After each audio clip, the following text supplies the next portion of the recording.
La Cartuja de Granada, joya del barroco español.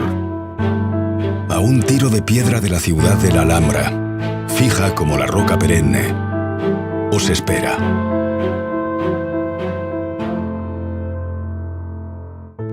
Yo, Fray Pedro de Uceda, cartujo, vinculado a este retiro, os serviré como guía por los rincones del que fue mi hogar. Mi Cartuja.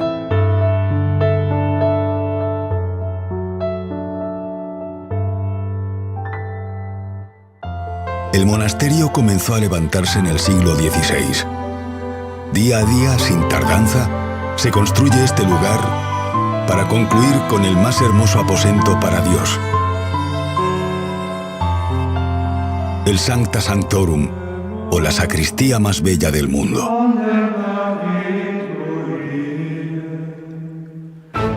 «300 años ensamblando piedras, creando arte para conseguir la mejor casa. Despacio entraréis en ella, sin prisas. Abrid el alma y los ojos, coged las riendas de los sentidos y entrad en mi mundo».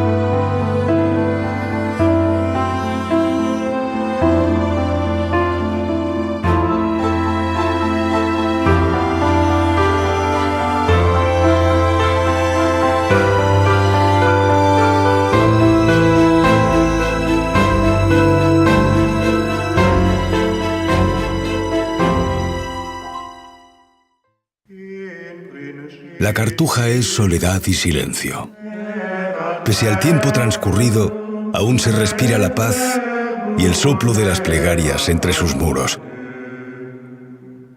Un modo de vida, el de Bruno de Colonia, desembocó en el nacimiento de la Orden Cartuja, bajo el lema Stat crux dum volvitur orbis.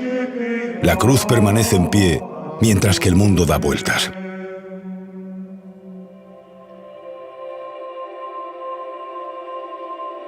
Y se expandió por la vieja Europa hasta Granada.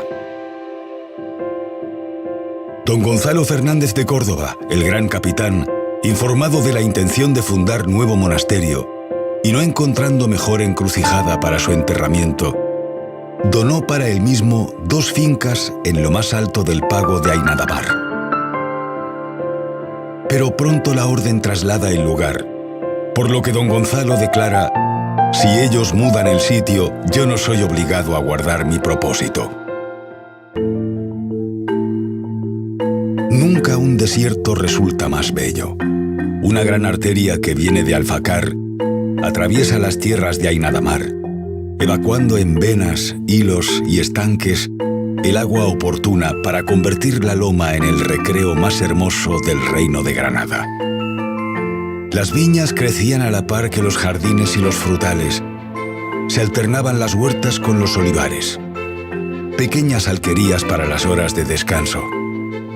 Ainadamar era una caricia en la tierra, de ritmos suaves y placeres sencillos, que poco a poco el monasterio fue añadiendo a su desierto.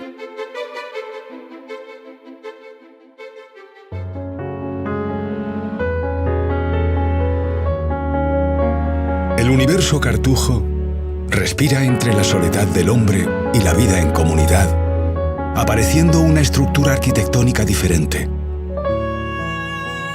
Con el claustrón y las celdas de los monjes y el claustro menor, en torno al que se levantan las estancias comunes.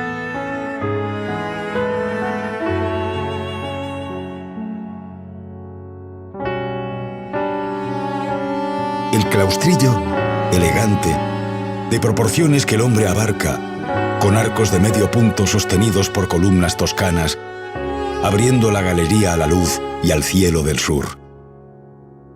Sus paredes eran lección constante para los monjes, hermanos y novicios, pues sirvieron de soporte a 2 de las series pictóricas más importantes de cualquier cartuja europea. Una, de la vida de San Bruno y su fundación. Otra, sobre los primeros mártires de la orden. Más de 30 cuadros que empieza Sánchez Cotán y concluye Carducho.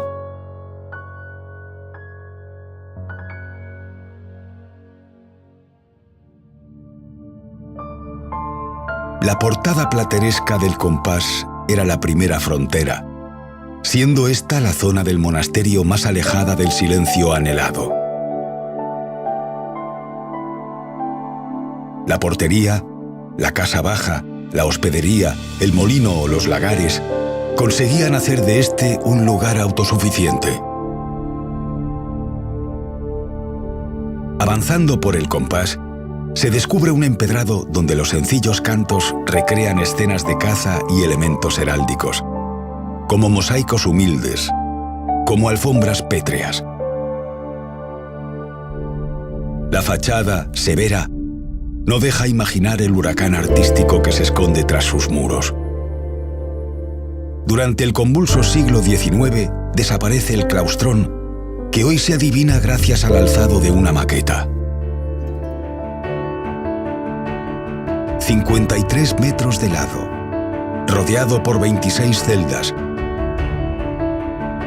destacando la repetición de sus elementos sencillos, conteniendo un jardín de arrayanes, sauces, palmeras y cipreses.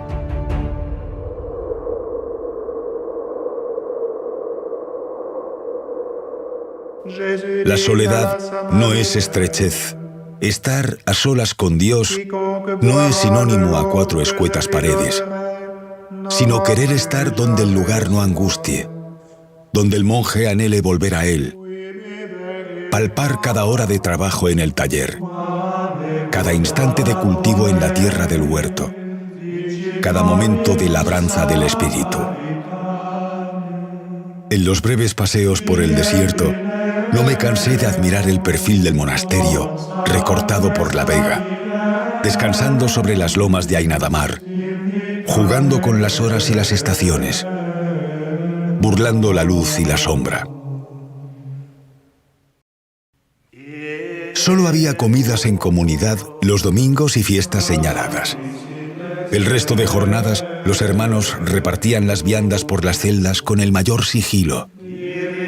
Perpetua era la abstinencia de carne, y los viernes eran propicios para el ayuno, consolados con agua y pan.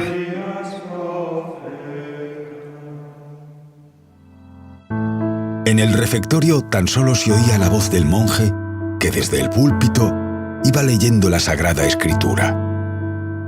Apenas los roces de una túnica con la vieja madera de la mesa, el despistado toque del cubierto con la loza del cuenco, o los torpes y calmados pasos del hermano cocinero acompañaban a la palabra de Dios.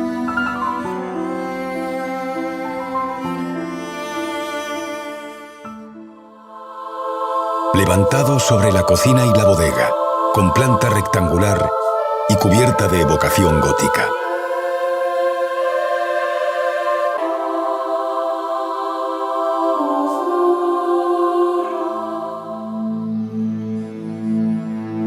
Corría el año 1603, cuando llega a las puertas de la Cartuja un pintor que conocía la corte, la fama y los bríos de la vida mundana. Cotán, autor de aquellos bodegones que transmitieron la belleza de lo sencillo. Conocedor de las tendencias procedentes de Europa. Admirador de Navarrete el Mudo. Con 43 años entra como postulante para Lego, haciendo de cada cuadro una oración a la soledad, al despego de lo superfluo.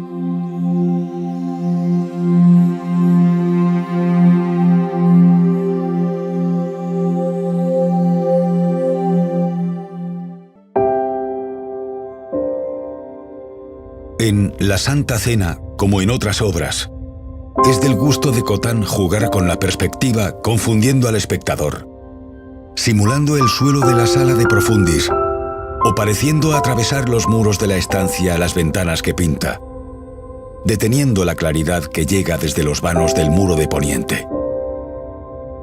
Una cruz simula un volumen inexistente. Sin conocer momentos ni testigos, se cuenta que una paloma entró en el refectorio y, engañada, quiso posarse sobre uno de los clavos, insistiendo hasta caer agotada sobre los asientos de los monjes. Gran suerte es que un pintor habite entre los muros del monasterio, como Fray Angélico en Fiesole o San Marcos de Florencia. en la iglesia, el claustrillo y la sala de profundis, en el refectorio o por tantas capillas del recinto. Incluso en cada celda no faltaba una inmaculada o un crucificado del hermano Fray Juan. Gran parte de la serie sobre la vida de San Bruno y el origen de la orden cuelgan de los muros del refectorio y que antaño cubrían las galerías del claustrillo. Como otros pintores, Cotán se retrata entre los canónigos testigos de la resurrección de Diócres, siendo esta la obra más original y acertada de esta serie.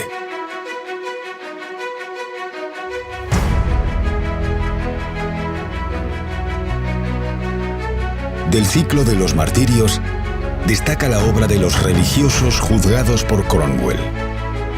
El resto de las obras describen el suplicio que los cartujos padecieron en tiempos de Enrique VIII.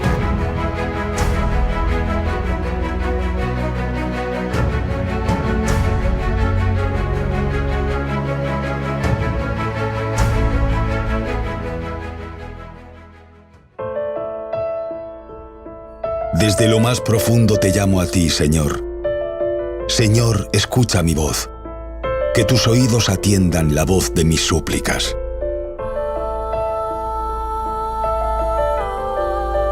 No hay palabras más hermosas para emprender el camino del gran encuentro. La estancia más sencilla para el rezo por los difuntos conecta con el refectorio, porque además era lugar para el lavatorio de manos. También llamada Capilla de los Apóstoles por el cuadro de San Pedro y San Pablo, el único firmado por Cotán sobre la espada que sujeta el apóstol de los gentiles. En un espacio tan humilde se acentúa la belleza de uno de los trampantojos más espléndidos de la historia del arte.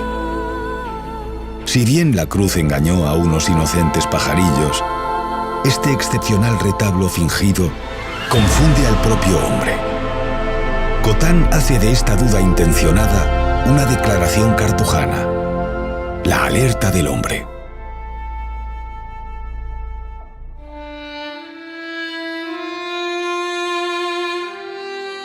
Y en el ángulo sureste del pequeño claustrillo, el origen de este monasterio. El capítulo de Legos, levantado a partir de 1516 como capilla, junto a las primeras 4 celdas.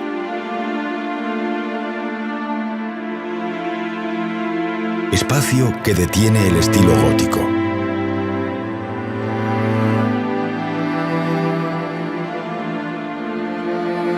Tras la muerte de Sánchez Cotán, los ciclos del claustrillo quedaron sin terminar y se recurre a Carducho para concluirlos. Autor del gran programa del monasterio del Paular.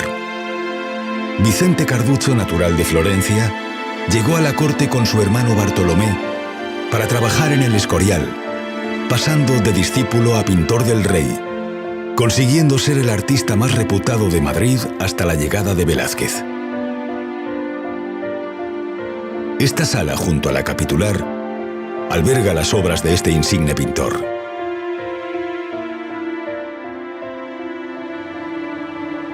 En una hornacina, una imagen de San Bruno, de alabastro. Se le escapa el último aliento.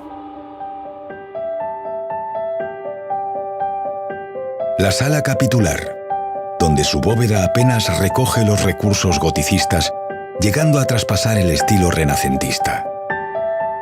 Los sitiales sencillos de los monjes traen a la memoria aquella hora del domingo, cuando la familia detenía el silencio y la soledad. Lugar de acertado gobierno y el mantenimiento de la buena casa, donde se acogía la confesión pública y las profesiones de padres, hermanos y novicios, o se debatían los más terrenales asuntos que inquietaban al monasterio y necesitaban de asamblea.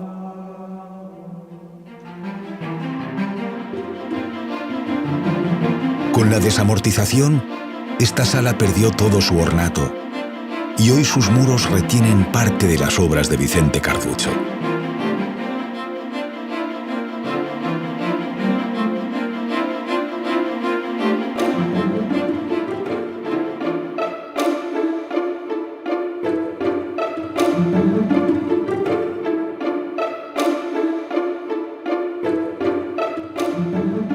una Virgen del Rosario de José Risueño, donde la complicidad de la madre con el hijo se presenta llena de gracia. Un Ecce-Homo de los hermanos García, auténtica lección teológica del dolor y perdón, de recogimiento y llanto interior.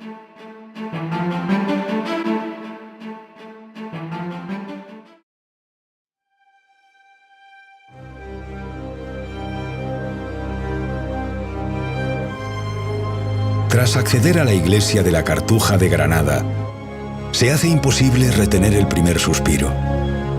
Nada es azar, sino episodios de un mismo guión, el de la redención.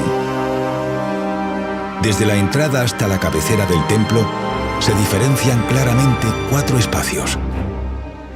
El lugar destinado a los seglares, limitado por una sencilla reja. El coro de legos, separado del de monjes por una excepcional máquina barroca con 2 retablos. El coro de monjes, abierto al presbiterio. Cada espacio, más que cerrar y ocultar, centra la atención a la cabecera del templo, simulando un punto de mira, un deseo de cruzar episodios que concluyen en el sagrario. Y de todas las fronteras destaca la excepcional puerta de Taracea que separa los coros, obra de un hermano lego que oraba mientras incrustaba nácar, marfil, concha o carey en la madera noble.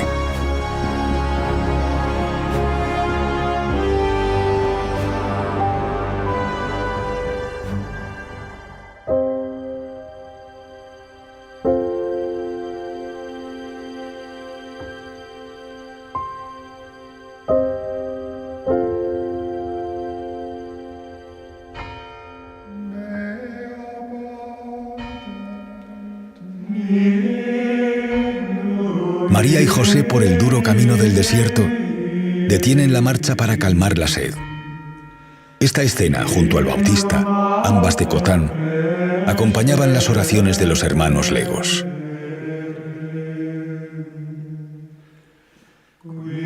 Las yeserías presentan un carácter único en Granada. Entre los profetas y patriarcas del Antiguo Testamento se intercala el ciclo sobre la vida de la Virgen de Pedro Atanasio Bocanegra, recordando aquel que pintó Alonso Cano para la catedral. De todas las obras que hace Bocanegra para la Cartuja, destaca la Virgen del Rosario.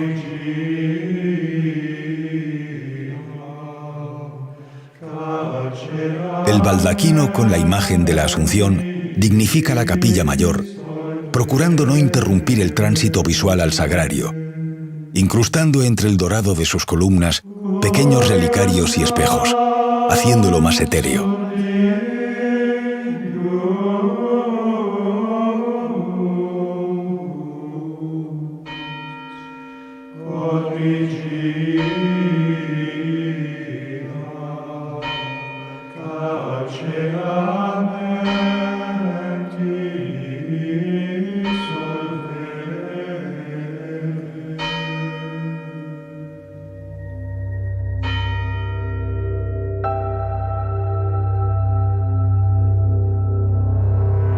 El viajero francés Stendhal, tras su viaje a Florencia y su visita a Santa Croce, cautivado por su belleza, llegó a decir: «Me latía el corazón, la vida estaba agotada en mí».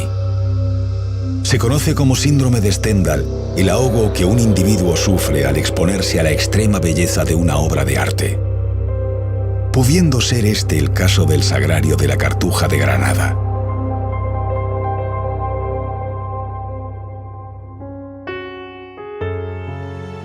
El Sancta Sanctorum es uno de los grandes proyectos barrocos españoles. Una sencilla planta se convierte en la más suntuosa estancia para el sacramento, la celda de Dios.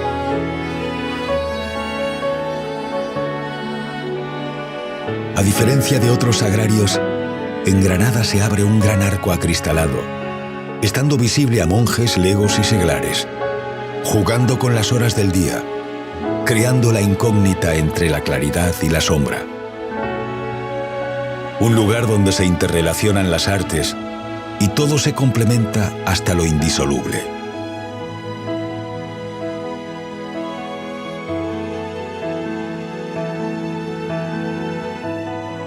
La verticalidad del tabernáculo, como una lanza que invita a ascender hasta la cúpula, concluyendo en la imagen de la fe. Mientras en los ángulos, como vigías de Cristo sacramentado, 4 virtudes monásticas: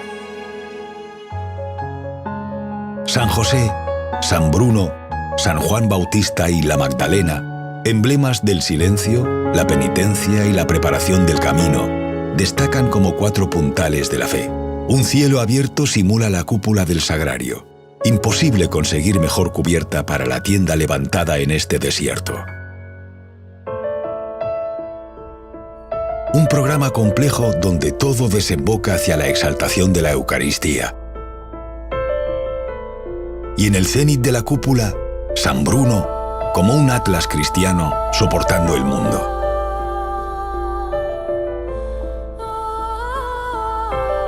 La luz juega por las sombras y los dorados del sagrario, desde la primera hora de la madrugada hasta el ocaso, entre 2 luces, como el rayo atravesando la transparencia del alma.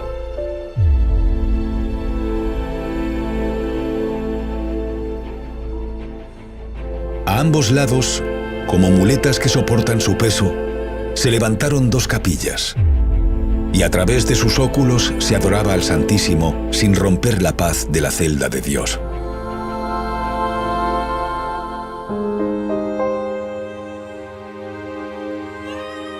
Nada es pausa, nada se detiene en el sagrario.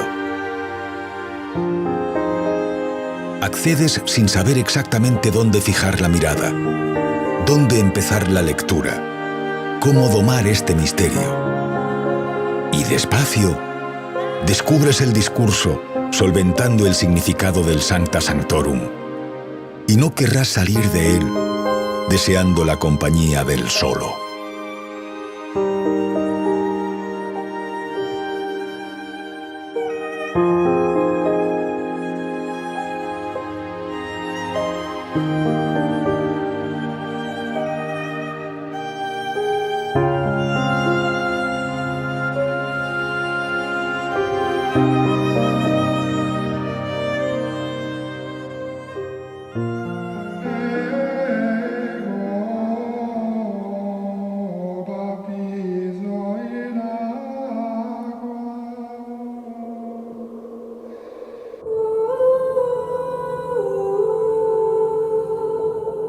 Y piensas que ya no hay nada que pueda sobrecoger. Y aparece la sacristía más bella del mundo. Surgen los suspiros mudos, porque ya no hay fuerzas para clamores.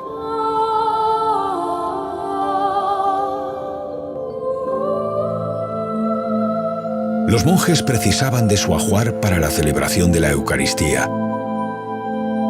Y por su número era necesario un recinto amplio para el almacenaje de este. Como antesala de lo sagrado, se levanta la última joya del barroco español. Nunca el denominado horror vacui se concibe con tanta elegancia y delicadeza. Frente a la decoración orgánica del sagrario, ahora en la sacristía, surge el concepto abstracto de la geometría, del número.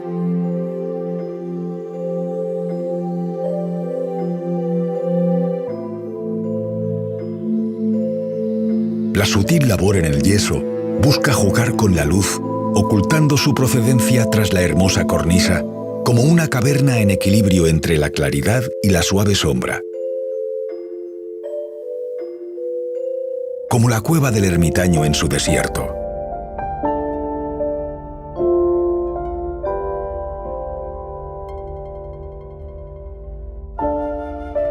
En el crucero, en la bóveda elíptica, se representan algunos padres anacoretas y a los arcángeles.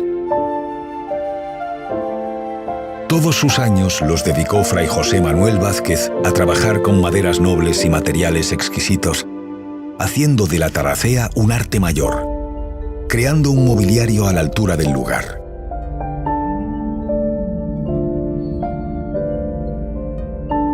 La pequeña escultura de San Bruno, de la que escribe Gallego y Burín, a este San Bruno no le queda nada dentro. Todo se escapa, se volatiza, se pierde en el aire.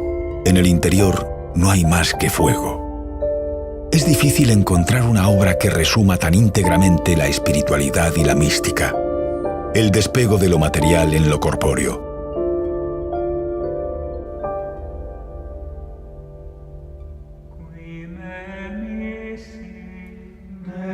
En la hora sexta, en la hora de descanso, cuando en el capítulo concluía el cónclave, me adentraba despacio hasta la imagen de nuestro patrón. Mis desvaríos se los llevaba al olvido, y el sosiego se adentraba en mi espíritu.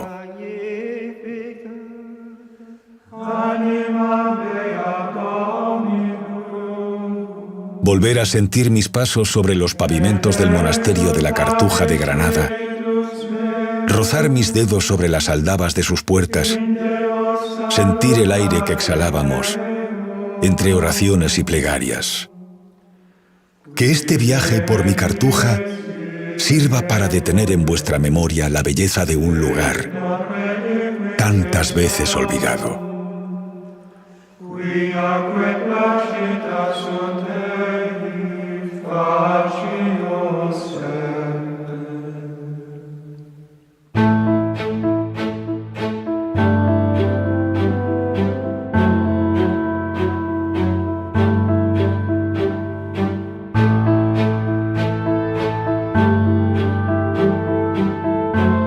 Solo tengo los recuerdos de unos tiempos felices en soledad y silencio.